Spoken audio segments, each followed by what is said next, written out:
दोस्तों, हाल ही में नासा के सिटीजन साइंटिस्ट ने अंतरिक्ष में एक ऐसे ऑब्जेक्ट को खोजा है जो अंतरिक्ष में 1 मिलियन माइल्स पर हावर या 16 लाख किलोमीटर पर हावर की स्पीड से हमारी गैलेक्सी से बाहर जा रहा है, जिसका नाम है CWISE J1249।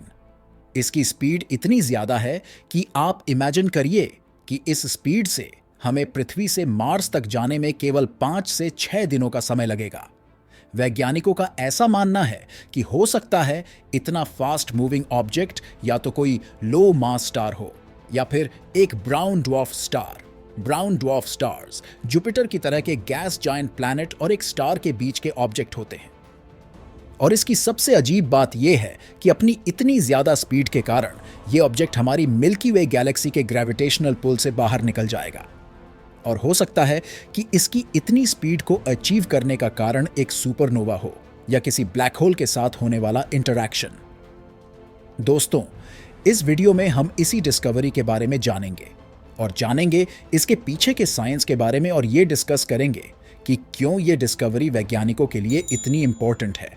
तो ऐसी और इंटरेस्टिंग वीडियोस के लिए वीडियो को लाइक शेयर करके चैनल को सब्सक्राइब कर लें। तो चलिए हमारे साथ अनंत अंतरिक्ष के इस नए सफर पर। दोस्तों, नासा के वाइड फील्ड इंफ्रारेड एक्सप्लोरर या वाइज मिशन, जिसके थ्रू इंफ्रारेड लाइट में आसमान की मैपिंग की जाती है, इसके डेटा का यूज करके सिटीजन साइंटिस्ट मार्टिन कबातनिक, थॉमस बिकल और डैन कासेल्डन ने इस हाइपर वेलोसिटी ऑब्जेक्ट की खोज की, जो हमारी कल्पना से भी ज्यादा स्पीड था। इस ऑब्जेक्ट की खोज करने वाले टॉम बिकल ने यह बताया कि उन्हें आसमान में तारे देखने का शौक है। ऐसे ही एक बार उन्होंने एक ऐसे तारे को देखा जिसे कंप्यूटर स्क्रीन पर देखने पर यह ऑब्जेक्ट हल्की सी चलती हुई पानी की बूंद की तरह दिखाई दिया। इसके बारे में और डिटेल एनालिसिस से यह पता चला कि यह एक तरह का तारा है जो 16 लाख किलोमीटर पर हावर से भी ज्यादा स्पीड से चल रहा था। लेकिन नासा के ये सिटीजन साइंटिस्ट क्या है, चलिए बताते हैं। दोस्तों, नासा ने ऐसे 29 प्रोजेक्ट को शुरू किया है जिसमें आप और हम जैसे लोग, जिन्हें स्पेस में काफी इंटरेस्ट है, वो लोग इन प्रोजेक्ट्स में जुड़कर नई खोजों में नासा की मदद कर सकते हैं। और इस प्रोजेक्ट में दुनिया भर से कोई भी जुड़ सकता है और नई खोजों में वैज्ञानिकों की मदद कर सकता है। और दोस्तों, इन्हीं 29 प्रोजेक्ट्स में से एक प्रोजेक्ट है बैकयार्ड वर्ल्ड्स प्लैनेट 9। इसी प्रोजेक्ट में काम करने के दौरान सिटीजन साइंटिस्ट ने इस ऑब्जेक्ट की खोज की है। शुरुआत में यह ऑब्जेक्ट बहुत ही हल्का और ब्लर नजर आ रहा था, लेकिन फिर ग्राउंड बेस्ड टेलीस्कोप्स का उपयोग करके इसकी और डीप स्टडी की गई तो यह पता चला कि इस तरह का ऑब्जेक्ट पहले कभी नहीं देखा गया था, क्योंकि अपने रिलेटिवली लो मास के कारण यह ऑब्जेक्ट बाकी सभी ऑब्जेक्ट से अलग है। और इस ऑब्जेक्ट को क्लासिफाई करना फिलहाल वैज्ञानिकों के लिए भी आसान नहीं है। फिलहाल वैज्ञानिक ये मान रहे हैं कि हो सकता है ये कोई लो मास स्टार है या फिर एक ब्राउन ड्वार्फ स्टार या फेल्ड स्टार है। ये ऐसे स्टार्स होते हैं जिनमें इतना मास नहीं होता कि इनके कोर में हाइड्रोजन फ्यूज होना शुरू हो सके। लेकिन पहले कभी किसी ब्राउन ड्वार्फ को इतनी एक्स्ट्रॉर्डिनरी स्पीड के साथ ट्रैवल करते नहीं देखा गया है। जब citizen scientists backyard worlds planet 9 project के साथ इन्वॉल्व हुए, तब उन्होंने ये डिस्कवरी की। नासा का बैकयार्ड वर्ल्ड्स प्लैनेट 9 प्रोजेक्ट वो प्रोजेक्ट है जिसने अब तक 4000 से भी ज्यादा ब्राउन ड्वार्फ की खोज की है। और हमारी मिल्की वे गैलेक्सी में इनमें से कोई भी ब्राउन ड्वार्फ ऐसा नहीं था जो इतनी हाई स्पीड से अंतरिक्ष में ट्रैवल कर रहा हो। और इस ऑब्जेक्ट की इतनी असामान्य गति और ट्रैजेक्टरी को देखकर ऐसा लगता है कि ये ऑब्जेक्ट किसी बड़े सिस्टम का हिस्सा रहा होगा और किसी तरह के एक्सप्लोसिव इवेंट के कारण, जैसे सुपरनोवा या किसी बाइनरी ब्लैक होल सिस्टम से इंटरैक्शन के कारण ये ऑब्जेक्ट अपने सिस्टम से बाहर निकल गया हो।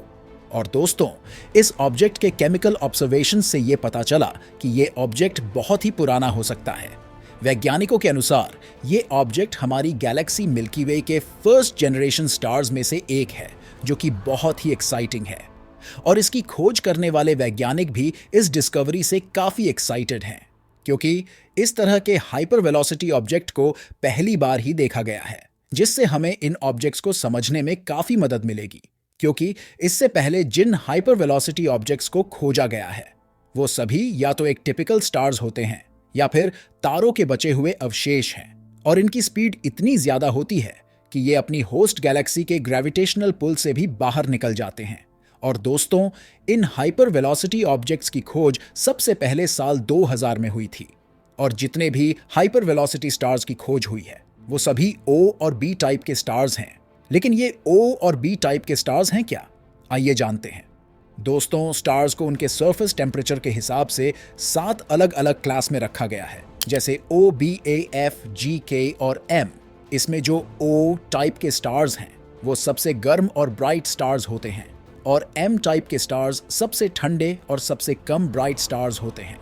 और अब तक जो हाइपर वेलोसिटी ऑब्जेक्ट खोजे गए हैं वो O और B टाइप के स्टार्स हैं, जो कि बहुत ही गर्म और लगभग 15 से 90 सोलर मास के बराबर होते हैं।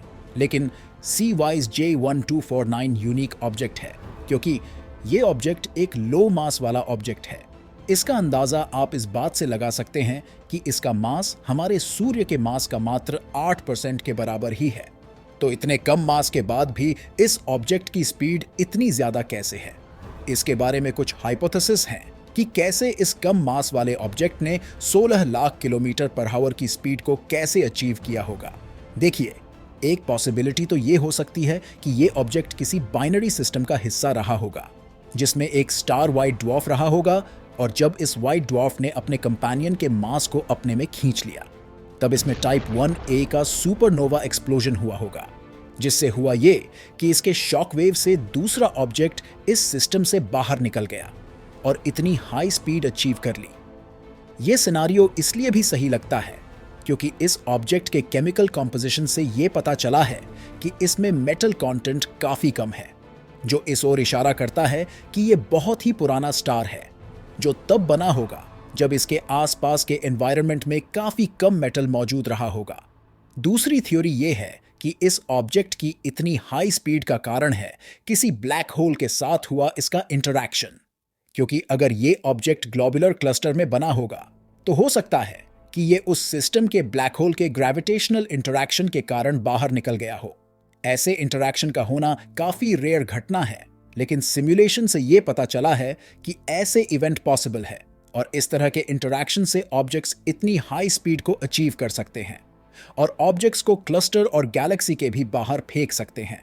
और दोस्तों, इस ऑब्जेक्ट की खोज हमारे लिए एक यूनिक चांस है कि हम इस तरह के कम मास वाले स्टार्स और ब्राउन ड्वार्फ जैसे ऑब्जेक्ट्स की केमिकल और फिजिकल प्रॉपर्टीज की स्टडी कर सकते हैं, क्योंकि इस तरह के ऑब्जेक्ट इतने हल्के और ठंडे होते हैं कि जब तक ये हमारे करीब मौजूद ना हो तो इनकी स्टडी करना काफी मुश्किल होता है। और इस तरह का हाई स्पीड ऑब्जेक्ट जो हमारी गैलेक्सी से बाहर जा रहा है, इससे पहले कि ये हमारी पहुंच से दूर चला जाए, वैज्ञानिक इससे काफी सारा वैल्यूएबल डेटा ले लेना चाहते हैं। इससे हमें ये समझने में मदद मिलेगी कि आखिर ब्राउन ड्वार्फ और दूसरे लो मास स्टार्स कैसे बनते हैं और समय के साथ इनका एवोल्यूशन कैसे होता है, स्पेशली वो स्टार्स जो हमारी मिल्की वे गैलेक्सी के सबसे पुराने रीजन्स में मौजूद हैं। और दोस्तों, CWISE J1249 कोई पहला हाइपर वेलोसिटी ऑब्जेक्ट नहीं है। इससे पहले भी वैज्ञानिकों ने कई हाइपर वेलोसिटी ऑब्जेक्ट्स की खोज की है। कुछ सालों पहले वैज्ञानिकों ने एक ब्राउन ड्वार्फ की खोज की थी, जिसकी स्पीड भी काफी ज्यादा थी, लेकिन अभी खोजे गए CWISE ऑब्जेक्ट के जितनी स्पीड नहीं थी। ग्लोबुलर क्लस्टर में मौजूद स्टार्स में भी इसी तरह की स्पीड देखी गई है, जिसका कारण था ब्लैक होल या सुपरनोवा के कारण इनका होने वाला इंटरैक्शन। साल 1988 में पहली बार हाइपर वेलोसिटी ऑब्जेक्ट्स को प्रेडिक्ट किया गया, और जब पहले हाइपर वेलोसिटी स्टार को खोजा गया, यह कंप्लीटली सरप्राइजिंग था। दरअसल ब्राउन अंतरिक्ष में स्टार स्ट्रीम को खोज रहे थे। स्टार स्ट्रीम वो होती है जिसमें बहुत सारे स्टार्स एक ही डायरेक्शन में मूव होते रहते हैं।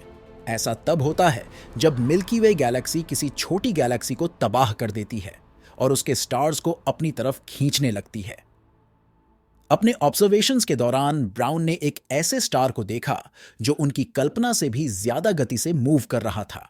लेकिन ब्राउन को अपनी इस डिस्कवरी पर भरोसा नहीं हुआ, तो उन्होंने एरिजोना में मौजूद मल्टीपल मिरर टेलीस्कोप ऑब्जर्वेटरी का उपयोग किया और उन्होंने 9 हाइपर वेलोसिटी स्टार्स की खोज की।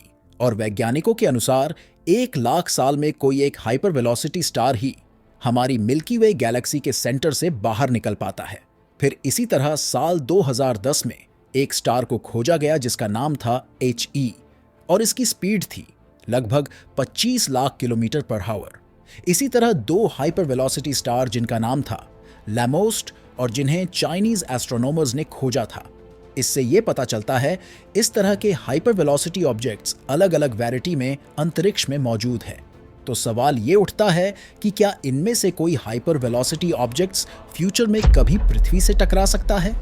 इसका जवाब है कि ऐसा होने की संभावना ना के बराबर है, क्योंकि इस तरह के हाई स्पीड में मूव होने वाले ऑब्जेक्ट जैसे हाइपर वेलोसिटी स्टार्स और ब्राउन ड्वार्फ की ट्रैजेक्टरी ऐसी होती है जो इन्हें मिल्की वे से बाहर या स्पेस के खाली रीजन की तरफ ही ले जाते हैं। और अगर ये ऑब्जेक्ट पृथ्वी से टकरा जाता है तो ये टक्कर इतनी पावरफुल होगी कि ये पृथ्वी के टुकड़े टुकड़े कर देगी। फिर भी इनके मूवमेंट्स की स्टडी करके वैज्ञानिक स्टेलर बिहेवियर और गैलेक्टिक डायनामिक्स का एक रिफाइन मॉडल बना सकते हैं। और दोस्तों, इस डिस्कवरी से ये पता चलता है कि सही गाइडेंस और टूल्स की मदद से सिटीजन साइंटिस्ट्स भी न्यू डिस्कवरीज में वैज्ञानिकों की मदद कर सकते हैं और प्रोफेशनल साइंटिस्ट और सिटीजन साइंटिस्ट के कोलैबोरेशन से भविष्य में भी वैज्ञानिक और बड़ी डिस्कवरी करेंगे। तो दोस्तों, इस वीडियो में बस इतना ही। आपको क्या लगता है इस ऑब्जेक्ट को इतनी स्पीड कैसे मिली होगी? कमेंट बॉक्स में कमेंट करके हमें बताएं। तो होप ये वीडियो आपको पसंद आई होगी। अगर ऐसा है तो वीडियो को लाइक शेयर करना ना भूलें।